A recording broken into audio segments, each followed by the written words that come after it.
Hello again. It's week 3 of Russia's invasion of Ukraine. Over 3 million people have fled the country to neighboring countries since Russia invaded Ukraine on the 24th of February. Hundreds of civilians have been killed and millions forcibly displaced. Ukraine's population could face poverty and extreme economic vulnerability.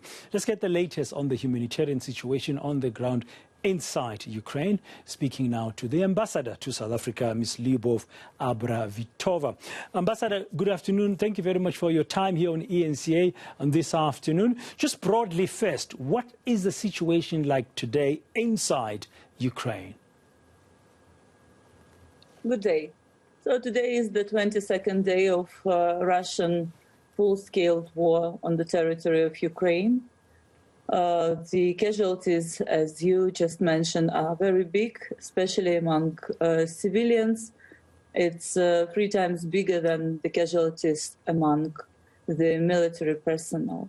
And we unfortunately cannot give an exact or even estimate the exact number of people who died or injured because of a Russian war. As you told, I can also confirm that millions of people were already displaced. According to official data, more than 1 million children only left territory of Ukraine to the neighboring countries. The military actions are continued. The Russians attacking Ukraine from Russian territory, from Belarus, from temporarily occupied territories, from Crimea. Today in the morning there was a shelling from the Black Sea towards the ports. They are shelling particularly the big infrastructural and now also agricultural places, the machinery, which will bring definitely not only Ukraine to both humanitarian and food disaster, but probably all the world will be affected. That's the picture one is getting, that the impact of this is going to affect many people. President Matamela Cyril Ramaphosa, just a short while ago, telling Parliament here when he was answering questions that nobody in the world is going to be spared. But just wanted to focus just a little bit once more on the situation inside your country. You said over 1 million children, you can confirm, have now fled with their mothers mostly to neighboring countries, fleeing the war. But we also understand from our reporters who are on the border in Poland, on the border with Ukraine, that some of them are coming there, people fleeing, saying they've left some loved ones behind. Have you got an idea of the conditions then in terms of the need? You've mentioned a food crisis. I mean, what emergency relief needs are there on the ground? So the humanitarian disaster means not only food and water lack on the territory, but as well the most basic needs. We don't have secure corridors for people to leave the affected areas or the areas that are under control of Russians now or that are destroyed. We also don't have any corridors to deliver the basic needs to that affected areas and to these people. So we cannot really estimate what are the needs on the ground now. Yeah, so it's really a humanitarian disaster as you describe it, and you say there was more shelling that was happening this morning. So as this crisis, this humanitarian crisis unfolds, you anticipate much more suffering? Of course. Of course, the consequences will be huge, and unless we have a complete ceasefire, how hopeful are you? How hopeful is President Zelensky and government back in Kiev that the current negotiations are making progress? We know that we will not follow or take any ultimatums.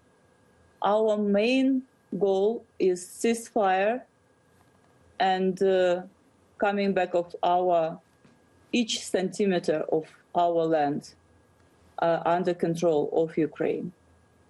And of course, total withdrawal of Russian troops from our sovereign territory. As soon as this can be provided by Russians, then we can consider that the real negotiations and talks, diplomatic ones, can be continued. You cannot hold negotiations with the gun at your head, isn't it? Yes, but sometimes certain conditions like a ceasefire are necessary, as you say, for dialogue to happen. South Africa's position very clear, and the president, that's Ramaphosa, repeating it a short while ago in Parliament, saying that South Africa believes that dialogue is the best weapon currently to end this conflict. But you believe that there has to be a cessation first of hostilities before you can progress to some successful negotiated settlement. Absolutely. We are continuing the diplomatic discussions, talks on all the possible platforms, but the ceasefire is not achieved and it's not guaranteed. Even the security corridors, the humanitarian corridors are not provided. It speaks itself for the desire and willingness and readiness of Russian side to continue negotiations or to support the peaceful solution. It's not our troops on their territory, it's their troops. We cannot do anything. That must be their decision to withdraw their troops from our territory.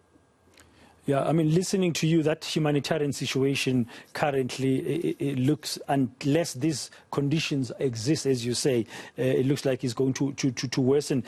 President Ramaphosa just told our parliament a short while ago that he has been in conversation with the president of Russia, Vladimir Putin, and that they want to talk to President Zelensky of Ukraine. Are you able to tell our viewers, if you know anything at all, Ambassador, at this stage, about efforts for President Ramaphosa to speak to your president?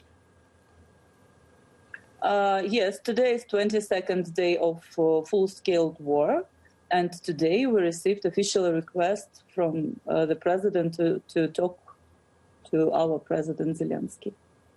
And is that likely to happen shortly? We definitely immediately delivered the message to our president. You understand that the president now is working and putting all his huge efforts to put situation under control, to bring ceasefire, to stop killing his people. He is talking to all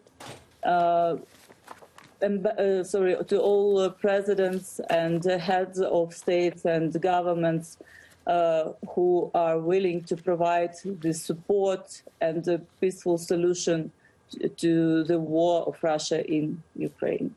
So I think that this is my answer. Okay, no, thank you very much. Just finally, and very brief, if you may, if you are able to, Ambassador Abravitova, would President Zelensky be open to efforts to include South Africa efforts in terms of trying to help in the dialogue in that situation? I mean, South Africa is a small country, as the president himself, Ramaphosa, said a short while ago, doesn't hold much influence or will too much influence globally compared to other big superpowers, but South Africa is sort of readily available, as he said, to assist in any way. Do you believe that President Zelensky will be open to such assistance? Don't underestimate your beautiful, big and powerful country. Being a member of G20 and member of BRICS, I believe that you have a very strong voice. And what our struggle today shows and what we are protecting is the voice of every country, big and small, is equally important. That will be the one part of the answer. And second part is that if we do recognize the cause of the problem, if we do name this properly as it is, then of course we will be able all together to come to the solution that all of us need and want. Ambassador Liubov Abravitova, thank you very much for your time and your insight, just sharing with us the terrible situation on the ground, humanitarian-wise. And I just had to ask as well about the efforts of the ongoing negotiations and in terms of dialogue, which is the position that South Africa has taken, that it supports the need for dialogue. In fact, the president in parliament is still in parliament answering some questions a short while ago, saying that he believes, and those are his words, he believes that dialogue is the best weapon to end this current conflict.